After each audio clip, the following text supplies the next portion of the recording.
Sorry guys, but your classic cars, $25,000 cars aren't selling. Yeah, so the new trend right now is you'll see them online for 6 months to a year. What does that tell you? People aren't buying them. And then when you do see them sell months and months and months later, they're not getting what they want. So don't mistake that you got a $60,000 Impala and somebody listed it for $100,000 and then all of a sudden it's sold. Don't think it sold for $100,000. The economy has changed. Price has dropped on vehicles, used vehicles, classic cars, and newer used vehicles. I can tell you this by experience because I buy and sell cars. Usually I get a car that needs an engine and we get it really cheap here at the shop and we install and fix the car and put it on the market. And guess what? It just sits there. Nobody's buying it. I'll do what you guys do. I'll look on Craigslist. I'll see what they're selling for. And I'll give you an example. This last car that I sold was a Dodge Magnum. It's that wagon looking thing. It has the 5.7. So super strong engine, super fast. Everybody's selling them for $4,000 to $5,000 online. This one's fully loaded, leather, power, everything. Guess how much I sold it for? That's right, $1,500. It took me about 3 months to get rid of it. At $1,500, I put it and it still sat for like 3 weeks, a month. People still trying to lowball from $1,500 until this one guy just ran. He came and got it $1,500 and took off. So don't think people, and this is from my experience, people aren't getting what they're listed for online. So guys, reality check.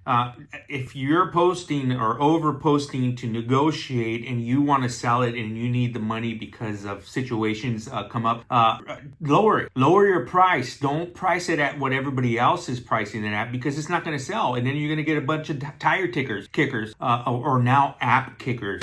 Yeah, I mean, it's so annoying to sell things online because you'll get like 10 messages in 1 hour and everybody's lowballing and asking for ridiculous. They're negotiating by the thousands. It's not no more, hey, this is an $8,000 car. You listed it. Everybody's at $10,000, but I listed at $8,000 to make a fast sale. And these guys are like, I'll give you $6,000. Wait, $2,000 off? Maybe $200. Yeah, let's negotiate. They haven't even looked at the car. What if it doesn't pass smog? What if it's crashed? What if it's, all kinds of stuff, and they're negotiating by the thousands. So that's pretty annoying. I know you guys are going through it. That's super annoying. App kickers. And this is the same thing with vintage car parts. Overpricing everything. And I don't know why. Maybe because they want to negotiate or start high and start bringing it down. And I'll be the first one to tell you I do the same thing. When I don't care about something and letting it sit there, I'll be overpriced and compared to everybody else. And I'll let them negotiate it and talk me down. And I usually ignore everybody because at the end of the day, if you're not coming down to the house or to the shop to take a look at it, you're not really interested. I'll negotiate on my terms, which is person to person. But if you really want to sell it within a week or two, price accordingly. Cali Blue Book, if you go for newer vehicles, newer used vehicles, Cali Blue Book is a good way to go look and see what is the value. If you're going to go to Craigslist, go to the dealerships on Google. Type in 2008 Honda Accord for sale and you'll see what the dealerships are selling them for. And here's another mistake people are doing. So the dealership on that '08 is selling it for $15,000 and you want $15,000 the same as the dealership. You're overpricing it. So what's the street market? It's got to be at least $4,000 or $5,000 less than the dealership. So here's the bad news for people who are trying to sell the car online, on Craigslist, on Marketplace. You're not going to get what the dealerships are asking. You're not going to get what everybody else is asking because it's sitting there for 6 months plus. One day you're going to cave in and you're going to be like, hey, this $8,000 car that I just listed 6 months ago, I got to get rid of it. I'm paying insurance on it. I'm paying gas. I'm paying whatever you're paying for. I want it out of my driveway. And all of a sudden you're going to take an offer for $4,000. And that's the truth. That's the fact. That's what's happening right now. Through my experience, I lowball everybody and I still can't sell it for that. From my experience, a car is worth $5,000 on Craigslist and I'm selling it for $3,000. All these classic cars, hot rods out there that are up there in the $60,000 to $80,000 range, trust me, they're not selling it for that sticker price. Even 5 years ago, I bought a car from out of town, a classic car, and right away they were negotiating their sticker price. Let's use the number 30, and I ended up getting it for 25, so they're negotiating even at the dealership. They're overpricing. So the biggest thing I want to tell you too is you're just stressing yourself out. You're overpricing. You get a lot of people to call. People are interested. People right now do want used cars because they don't want to buy $100,000 new Toyota Prius. Okay, so there is a market out there, but they're not going to buy it because it's too expensive. They're going to wait for that one person that's going to have a reasonable price and then negotiate from there. And your prices aren't reasonable. Now, who am I talking to here? This is California. My Californians, that's where the issue's at, because the same car, you go out of state and it's priced right. So, a lot of people, if you're interested in a car and want to buy out of state, have someone ship it in for $1,000 to $1,500, and then you're going to save tons of money. So recently I've been looking for 1975 Dodge trucks. I think they call it the D15 or D150.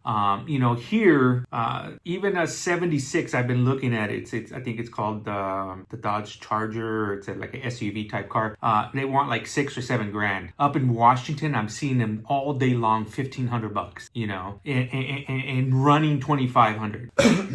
So 2,500 plus shipping, it's going to be $1,000. I've done it before from Washington. That's going to be a $3,500 car. That's half the cost of what someone wants here in California. And remember, pre-1976, you don't need a smog. So that's pretty simple. Ship it in, change the title to your name, and you get plates from California, and you're good to go. That's too much money, guys. You want $8,000 for a car that does not have an engine or a transmission in there. It's overpriced. Once again, that's another subject right there. You want tons of money just because everybody's selling it for $60,000, but that $60,000 is with an engine running, pristine paint, interior, everything done, suspension, all done, and you're like, whoa, my car's worth $8,000 because if they add in their own engine, everything is one day going to be worth $60,000. Well, guess what, buddy? Let all the stress land on your shoulder, because you're going to get a bunch of people calling you for $8,000 and then offering you $4,000, $3,000. In your head, you're going to be like, man, why is everybody lowballing? This is getting on my nerves. And then all of a sudden, you're not going to be answering the text, or you're going to be straightforward with them, like, do you want it, yes or no? And that's it. And then one day you're going to give up, a year later, 6 months later, and you're going to be like, take it, get it out of here. Give me $4,000? Give me $4,000. And guess what? You could have did that 6 months ago. Let me give a rule of thumb. Any running car in California is worth between $1,500 to $2,000, okay? Whether it has a bad head gasket, bad transmission, as long as it's running between $1,500 to $2,000. So before we used to be able to pick up cars for $200, $300. Nowadays, inflation, and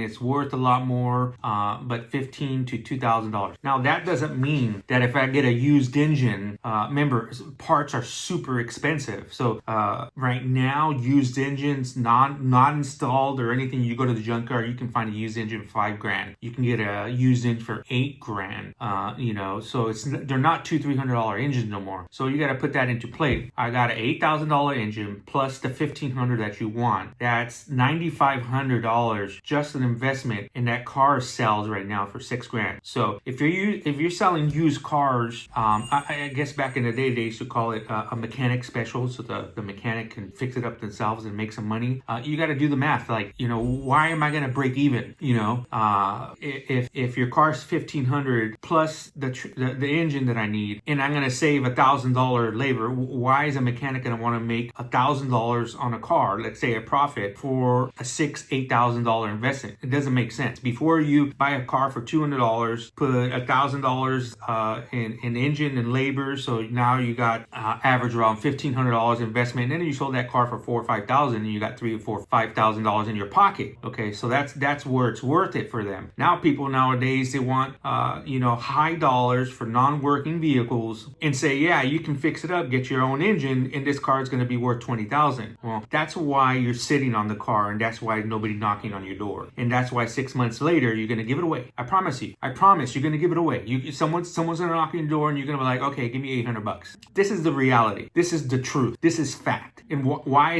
do I say it's fact? Because I'm in industry. I'm not focused on buying and selling cars. I fix cars. Okay. But every once in a while, a customer sells me their vehicle at a great price. It's got, obviously I'm not going to give someone $5,000 for a car that, that's worth, $7,000. But we're going to give them a fair value, give them something in their pocket to where I can turn around, fix it, and then repurpose it and sell it to somebody that's going to need a car, but that we make money too, So you guys make a little bit money, we make a little bit of money. The new customer, they save a little bit of money. That's the concept right here. So I want to sell it lower than everybody else on Craigslist or Marketplace or on the internet. That's my goal. So I'll end it with this, guys. Your prices are too expensive. You're trying to keep up with everybody on Craigslist and price it to what they're at. Trust me, they've been sitting on there for a long time. They're not selling it. Unless you got acres and acres and you want to have 20 cars sitting there waiting for you to sell it, go for it. If you got room, go for it. If you got tons of money and you don't need to sell this car, high price it until the right sucker comes along and says, I'll give you full price for this. But I doubt it. I really, really doubt it's going to happen. Keep on paying insurance on that. Keep on paying tags on that just to get the price that you think you're going to get. On a good note, California is giving car owners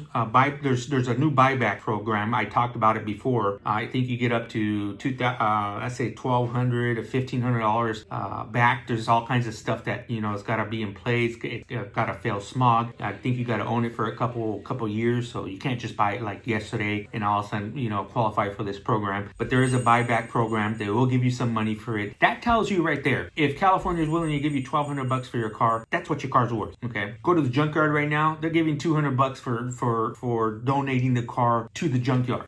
So they're not giving high dollars over like back in the day too. So junkyards used to give $500, $600, $800, maybe even $1,000. Those days are gone. They're giving you penny. And this conversation, guys, is more just to take stress off you guys. I want to let you guys know that it's very stressful to sell things, even clothes, shoes, household items on Facebook. Everybody's pricing them and everybody wants to negotiate. I hate selling stuff from the house. I'd rather give it away. I'd rather call the church and say, hey, come pick this up. I don't need it no more. And actually, like 2 days ago, they came and picked up 2-3 truckloads from the house. We did a house cleaning or spring cleaning, whatever you got, or decluttering. And we just took everything out, put it up in the front yard and called the church and say, come pick it up. I don't want to deal with somebody that, well, I did sell one thing, and this was last night. So I had a little, I can't say the word, rotor tiller. It was a Honda, and when I bought the house like 5 years ago, it came with the house. It was in the garage. It was working. We turned it on, it run, and I'm like, you know what? The church didn't pick this up. They took truckloads. I took a picture, put it on Instagram, $150. Boom, somebody called the same day. He asked me what model. I said, I don't know. It's just a Honda. So when I did pull it out, I was able to see the model, and I Googled the model number. Brand new. This rotor tiller, it was a huge one. This rotor tiller, brand new, was $3,000. No wonder this guy ran, because it was priced right. If not, it was priced way under. I kind of laughed, but like, holy crap! Like 50% of the $3,000 would have been $1,500. Maybe a sale at $800 would have been fair. Maybe I could have got $500. But that's overthinking it too. It's like I'd rather get rid of that thing, declutter the house. I got $150 in my pocket and gave it straight to the wife. Then sitting there negotiating. Then sitting there listening to 50 people haggle about what they want it for and what they think it's worth and all that stuff. So back to I hate posting. That's another recommendation. If you got stuff you want to get rid of it, declutter, call the local church, call Father Joe, come pick up your call Centric Auto Repair. We work with local nonprofit and we repurpose. So this program is a little bit different. So you call Father Joe's, they'll take 10 cars a week, and all they do is sell those 10 cars to the junkyard. So and if they get $200 per car, that's if they got 10 cars, that's $2,000. Is that math right? Yeah, 10 cars and 200, that's $1,000. That's how they make their money. That's I don't want to say fundraise. That's not how they make money. This is how they fundraise so they can sponsor their food programs and their housings and for the homeless and military. So this is how they fund and help fund it. So it's a great program. We do something a little bit different. We do what's called a repurpose. So when we get a car and it's donated to us, we'll fix it up, we'll repair what it needs to, and then we'll donate it to a local nonprofit that either needs a vehicle like a van and or donate donate it to a person in the nonprofit, like say a drug program, and they're graduating. They usually have people that need cars and stuff like that. So we'll give it to them. So in the cars that we can't, they're too damaged in a sense that there's a lot of stuff going on, because I can buy an engine, replace it, get it back on the road. But if it needs an engine and the transmission shot, the suspension shot, the tires are shot, and just too much going on, too much of an investment, yeah, we'll junk it, take it to the junkyard, get it, $200, but we'll use that towards the next car. So I want to say we do a repurpose program here. So we repurpose it to make sure that somebody's able to use it and give it away. So that's my recommendation, guys. If you guys have a lot of clutter at the house and you need to get rid of it, we do it about once a year. We do it here at the shop too. We recently did it. We'll go through the stuff and we'll tell all the mechanics, if it's been sitting there for a long time and we don't use it, let's get rid of it. If we got tools from, let's say, a 1995 timing kit tool for a Volkswagen, we're not really working on those cars no more. And that car shouldn't be really on the road right now as an everyday driver, okay? So they're not coming in. So get rid of it. Yeah, it cost me $500 for that toolkit, back in, 98, 95 or 2005 when we needed it, when that car was popular, but we don't need it no more. So we need to find ways to get rid of it. And I'll give it to the mechanics. They can have it, or they can, if they want to sell it on Craigslist or eBay, here, take it, go sell it, make that's your little bonus money. I don't want to deal with it. So decluttering is great. You have less to worry about, and you can focus on the things that you have versus the things that you don't need. Guys, my name is Victor, Centric Auto Repair Podcast. Thank you for listening. Like and subscribe.